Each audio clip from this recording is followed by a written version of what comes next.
1 month is left for the CLAT exam. You have completed your syllabus. You have solved gazillions of questions. You have practiced all of them. Yet, your mock scores are not increasing. Is it your time? Is it your reading speed? Stay in this video and maybe I can help you figure out where exactly you are wrong. So let's start this video.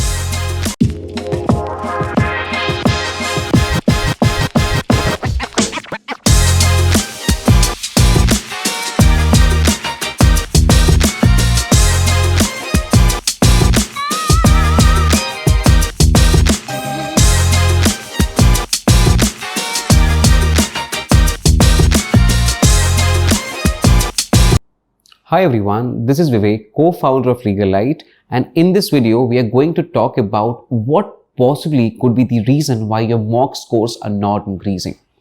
Now, first of all, I see many of the law aspirants coming to me and telling me that, sir, my mock scores are not improving even though I am practicing so many mocks, even though I am giving mocks on every alternate days, even though I am solving so many other questions, my syllabus is complete, I have all the concepts, but yet my scores are not improving. Now, there could be possibly so many reasons why your mock scores are not increasing, but one of them is very pertinent in this particular case, and that will be your test taking ability. Now, how I see CLAT exam, that it's all about 10% skill set that you develop in a whole year, and 90% it's all about developing the test taking ability. Now, this term test taking ability basically means taking decisions or thinking what exactly to do in the real exam. Now, most of you will realize that comprehension is not something that is new to you, and this is a comprehension based exam. So like 100 marks, the majority portion includes comprehension passages. So you need to read them, and again, you should be able to solve all the questions that follow. But the problem is that most of you face a lot of problem. You don't have that kind of focus. You don't have that kind of mental tenacity to continue to solve all these reading comprehension passages one after one. Now, first of all, there are few things that needs to be made very clear at the outset. The first thing is that nobody is going to attempt 150 out of 150 questions. Even if I sit in the exam, I won't be able to attempt 150 out of 150 questions. So going for that moonshot is again a very utopian thing. That is something that we should not aim for. CLAT is a time-based exam. The one thing that makes the CLAT exam difficult is not the difficulty level of its questions, but it is the time under which you are supposed to solve. If all of the CLAT aspirants had all the time in their hand, all of them would be able to solve all the questions. That is something I can assure you. The problem comes with the time. Right? In the given time, you have to decide which questions to solve, which questions to leave. And again, most of us are again very confident about this very fact that, we have practiced so many questions and we are very confident about a certain subject. For example, let's say most of the CLAT aspirants are very confident about legal, that my legal is very strong. I have practiced, I am passionate. But in the CLAT exam, what really happens that your timing messes up. Right? Only because of this, because you're totally focused in your mind that legal has to go great. But again, who knows? This is exactly the nature of the exam, that always there are going to be surprises. Are you mentally prepared for those surprises? Or still you're living in a very fairy tale kind of a mind that, everything that you have studied is the only thing that is going to come in the exam. Right? So therefore, what you are supposed to do is you need to create a strategy in such a way that you take into account the inherent nature of each and every section. For example, I mean that GK is something that is very uncertain. Neither I, neither you, neither anybody can 100% predict or say that these are the topics or these are the questions that are going to come up in the exam.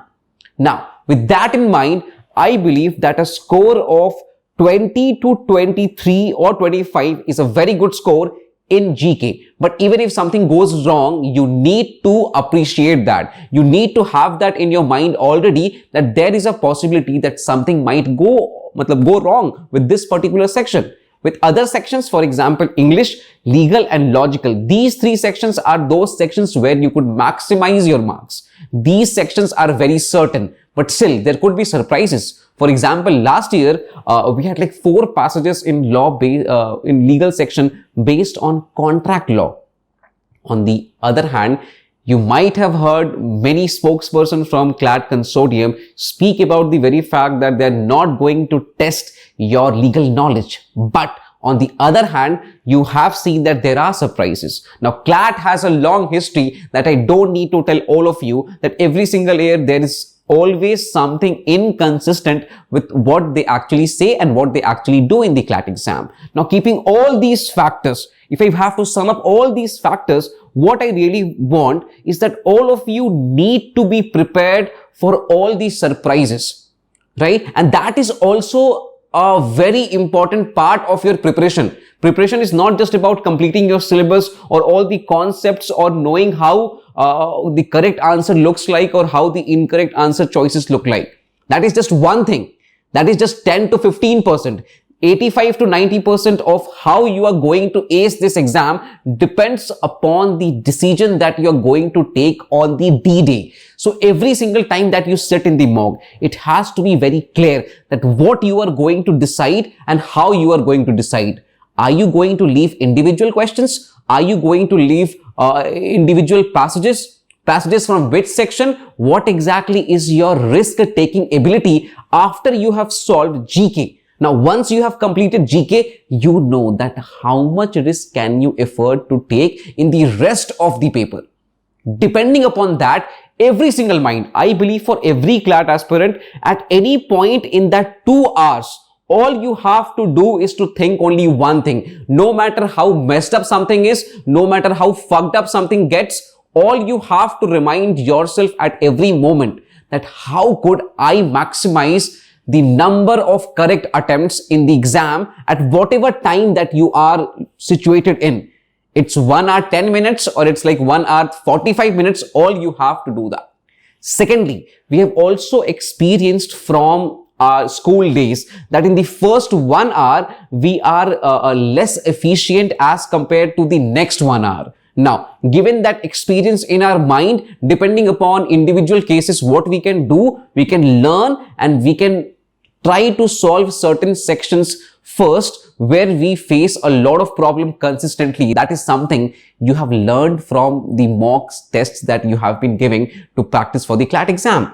And after that, for the next 1 hour, what you should do is to maximize. For example, I have my legal, I have logical, English and maths as my strength. Right? In maths, I am not going to solve a lot of questions, but I am very sure and I am very confident about my English and logical reasoning. So that is something that I am going to attempt in the next 1 hour, because I know that more things can be achieved in the next 1 hour as compared to the first 1 hour. So in the first 1 hour, all I would care is about solving GK and again solving legal.